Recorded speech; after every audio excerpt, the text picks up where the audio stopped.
सबको प्रभु यीशु मसीह के नाम में जय मसीह की। मैं विश्वास करती हूँ कि प्रभु आपके साथ में है। सभी को हमारी इस वीडियो में स्वागत है। इस वीडियो से हम प्रार्थना की शक्ति के बारे में जानेंगे कि प्रार्थना की शक्ति के प्रभाव से क्या होता है। जब हम विश्वास के साथ परमेश्वर से प्रार्थना करते हैं तो परमेश्वर हमारी प्रार्थना को सुनकर अपनी शक्ति हम पर प्रकट करते हैं और प्रार्थना से हमें शक्ति, सामर्थ, शांति और अनंत जीवन मिलती है। प्रार्थना की शक्ति के प्रभाव से हम असंभव को संभव कर सकते हैं। परमेश्वर हमारी प्रार्थना को सुन करके हमें सभी कामों में, हमारी बातों में आशीष देते हैं। अब्राहम सुबह उठकर प्रार्थना किया, दानियल बधुआई से प्रार्थना किया, पौलुस ने जेल में से प्रार्थना किया और सभी लोगों के लिए वह प्रार्थना किए। एस्तेर ने मोती कगार पर प्रार्थना की। प्रभु यीशु मसीह ने सब में प्रार्थना किए। प्रभु यीशु मसीह ने पहाड़ों पर, गतसमनी के जंगलों में जाकर के प्रार्थना किए और मूसा ने सभी लोगों के लिए प्रार्थना किया, सभी इजरायलियों के लिए वह प्रार्थना किया। परमेश्वर ने मूसा की विनती को सुन करके सभी इस्राएलियों पर दया की और परमेश्वर की दया मूसा के ऊपर हमेशा बना रहा। जहाँ जहाँ मूसा जाता था परमेश्वर उसके संग संग चलते थे। तो आइए हम वचन की ओर चलें। भजन संहिता के 32 अध्याय के 6 आयत में लिखा है, इस कारण हरेक भक्त तुझसे ऐसे समय में प्रार्थना करे जबकि तू मिल सकता है। निश्चय जब जल की बाढ़ आए तब भी उस भक्त के पास ना पहुंचेगी। ऐसे समय में प्रार्थना करें जो कि कोई दुष्टात्मा शैतान नहीं सता सकता है। आपको कोई दुष्टात्मा शैतान नहीं डरा सकता है।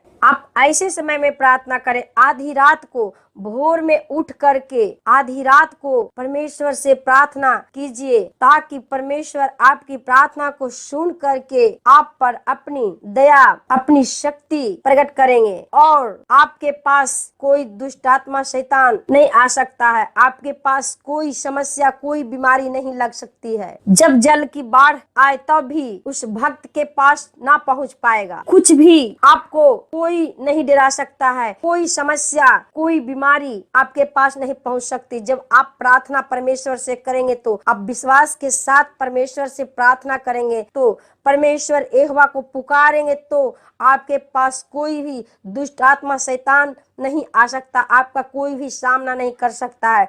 आप में कोई समस्या, कोई बीमारी नहीं लग सकती है। ऐसे समय में प्रार्थना करें। जैसे प्रेरितों के 16 अध्याय के 25 और 26 में लिखा है, आधी रात के लगभग पौलुस और सिलास प्रार्थना करते हुए परमेश्वर के भजन गा रहे थे और कैदी उनकी सुन रहे थे। इतने में एकाएक बड़ा भूकंप आया, यहाँ तक कि बंदीगृह की नींव हिल गई और तुरंत सब द्वार खुल गए और सबके बंधन टूट पड़े। प्रार्थना में इतना शक्ति है, इतना सामर्थ है कि वह असंभव को संभव कर सकते हैं। पौलुस और सिलास जब परमेश्वर से वह प्रार्थना कर रहा था तो परमेश्वर ने दया किए। परमेश्वर ने उसकी प्रार्थना को सुने और सुन करके वह सारा बंधन को तोड़ दिए। परमेश्वर मत्ती के 6 अध्याय के 6 आयत से 7 तक देखेंगे। लिखा है, परंतु जब तू प्रार्थना करे तो अपनी कोठरी में जा और द्वार बंद कर के पिता से जो गुप्त में है प्रार्थना कर, तब तेरा पिता जो गुप्त में है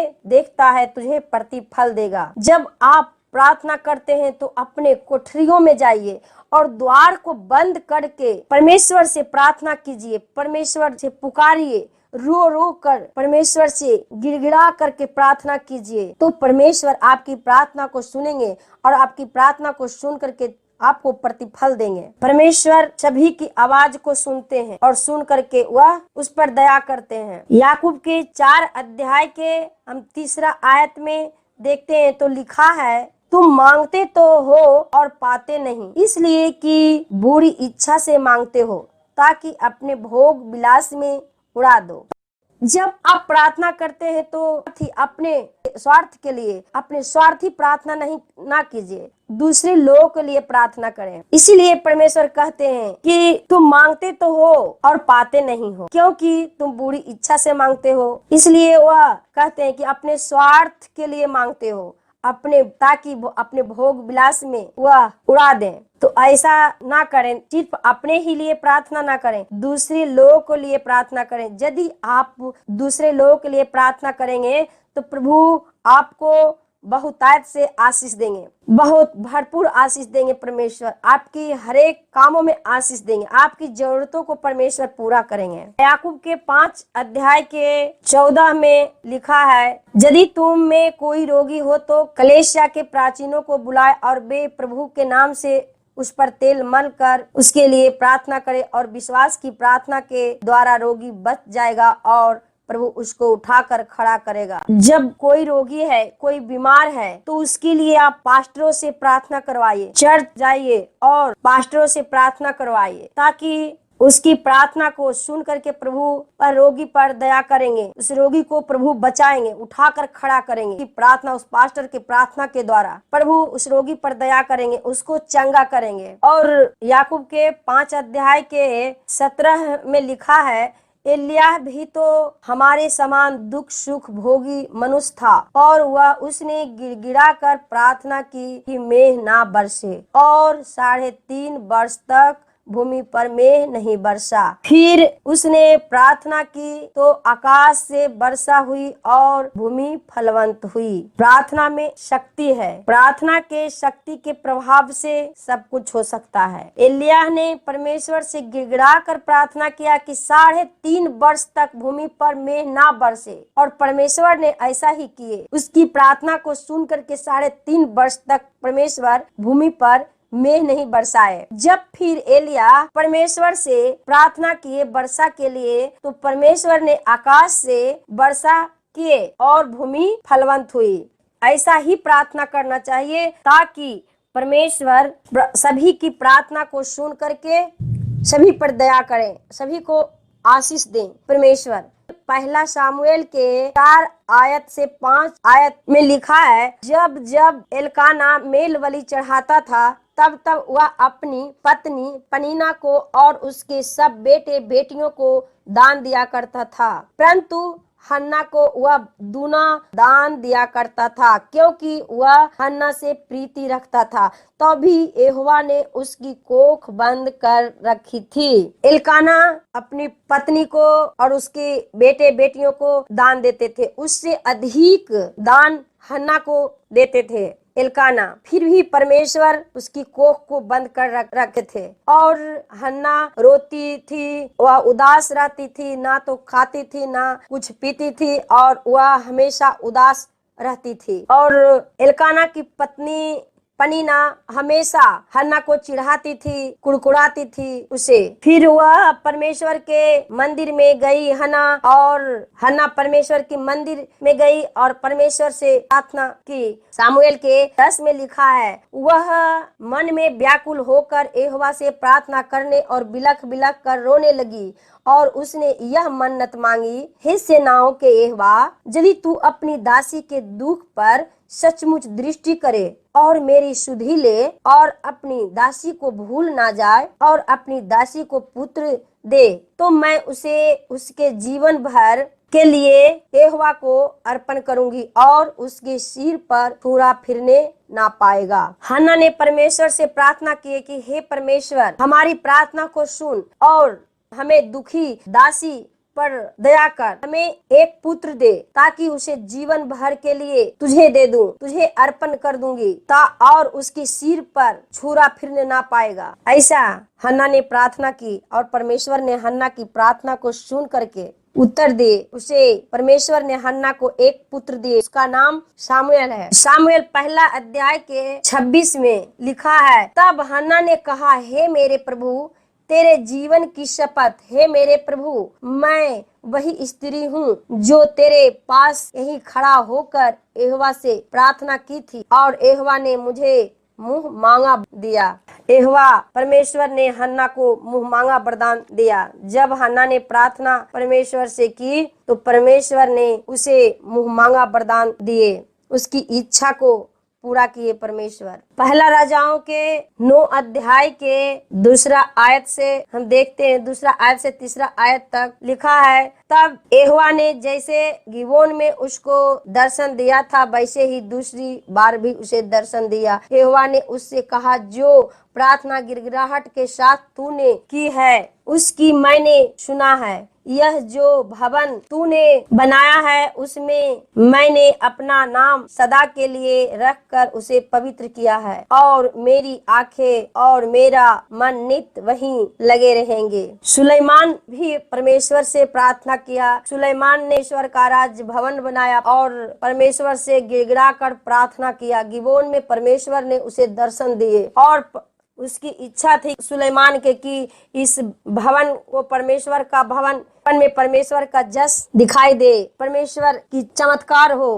परमेश्वर इस भवन में चमत्कार करे, परमेश्वर की दृष्टि इस भवन में रहे। ऐसा सुलेमान की इच्छा थी और परमेश्वर ने ही उसकी प्रार्थना को सुन करके वैसा ही किए। सुलेमान की प्रार्थना को सुन करके परमेश्वर ने कहे कि हमारी दृष्टि हमेशा इस भवन पर लगा रहेगा। परमेश्वर ने सुलेमान को आशीष दिए और कहे कि उसमें मैंने अपना नाम सदा के लिए रखकर उसे पवित्र किया है, और मेरी आंखें और मेरा मन नित्य वहीं लगे रहेंगे। परमेश्वर महान है। परमेश्वर सभी को आवाज को सुनते हैं और सुन करके उत्तर देते हैं। हिजकिया जब वह बीमार था और हिजकिया मरने पर था तो परमेश्वर से वह प्रार्थना किया। यशायाह के 38 अध्याय के 2 आयत से लेकर हम 6 तक देखते हैं तो लिखा है, तब हिजकिया ने दीवार की ओर मुंह फेर कर यहोवा से प्रार्थना करके कहा, हे यहोवा, मैं विनती करता हूँ, स्मरण कर कि मैं सच्चाई और खरे मन से अपने को तेरे सम्मुख जानकर चलता आया हूँ, और जो तेरी दृष्टि में उचित था वही करता आया हूँ। और हिजकिया बिलख बिलख कर रोने लगा। तब यहोवा का यह वचन यशायाह के पास पहुंचा, जाकर हिजकिया से कह कि तेरे मूल पुरुष दाऊद का परमेश्वर यहोवा यो कहता है, मैंने तेरी प्रार्थना सुनी और तेरे आस देखे हैं। सुन, मैं तेरी आयु 15 वर्ष और बढ़ा दूंगा। परमेश्वर महान है। परमेश्वर के हाथ में सब कुछ है। परमेश्वर ने अपने दास दासी से वादा किए कि संसार के अंत तक मैं तेरे संग रहूंगा। यदि आप परमेश्वर के वचन के अनुसार चलेंगे, परमेश्वर से प्रार्थना करेंगे और परमेश्वर पर विश्वास करेंगे तो परमेश्वर आपकी आवाज को सुन करके आपको आशीष देंगे और आप पर दया करेंगे। दानियल नबी ने परमेश्वर से 3 टाइम प्रार्थना करता था और दानियल को क्या किया, राजा ने शेर के गुफे में डाल दिया और दानियल शेर के गुफा से ही परमेश्वर को पुकारा, दुहाई दिया और परमेश्वर ने दानियल की प्रार्थना को सुने और शेर को मुंह को बंद कर दिए और दानियल को उस शेर के गुफे से सुरक्षित निकाले। उसी कहीं पर उसका शरीर में एक भी खरोच नहीं था, एक भी दाग नहीं थी। परमेश्वर उसे शेर के गुफा से सुरक्षित दानियल को निकाले। और दानियल ने बधुआई से भी प्रार्थना किया। दानियल के 9 अध्याय के 17 आयत में देखते हैं तो लिखा है, हे हमारे परमेश्वर, अपने दास की प्रार्थना और गिड़गिड़ाहट सुनकर अपने उजड़े हुए पवित्र स्थान पर अपने मुख का प्रकाश चमका। हे प्रभु, अपने नाम के निमित्त यह कर। हे मेरे परमेश्वर, कान लगा कर सुन, आँख खोलकर हमारी उजड़ी हुई दशा और उस नगर को भी देख जो तेरा कहलाता है, क्योंकि हम जो तेरे सामने गिड़गिड़ा कर प्रार्थना करते हैं वह अपने धर्म के कामों पर नहीं वरन तेरी बड़ी दया ही के कामों पर भरोसा रख कर करते हैं। जब दानियल कुछ करता था तो परमेश्वर पर भरोसा रखता था, विश्वास रखता था कि परमेश्वर हमारी प्रार्थना को सुनेंगे, हमारी प्रार्थना को सुन करके उत्तर देंगे। वह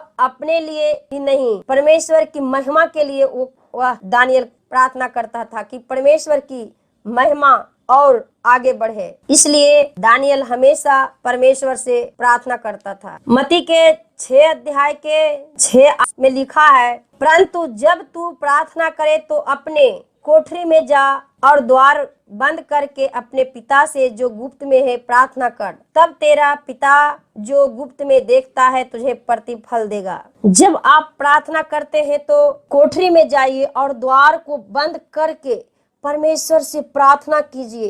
रो रो कर गिड़गिड़ा कर परमेश्वर से प्रार्थना कीजिए, परमेश्वर को पुकारिए और वह परमेश्वर आपकी प्रार्थना को सुन करके आपको प्रतिफल देंगे। आपकी जरूरतों को परमेश्वर पूरा करेंगे। परमेश्वर सभी पर वह दया करते हैं। परमेश्वर आशीष देंगे, ब्लेस करेंगे, हर एक कामों में, हर एक बातों में वह आशीष देंगे। तो मैं विश्वास करती हूँ कि परमेश्वर आप सबको छू रहे हैं, चंगा कर रहे हैं। प्रभु आपको छुए, ब्लेस करे। प्रभु यीशु मसीह के नाम में आप सब स्वस्थ और सुरक्षित रहें। आमीन।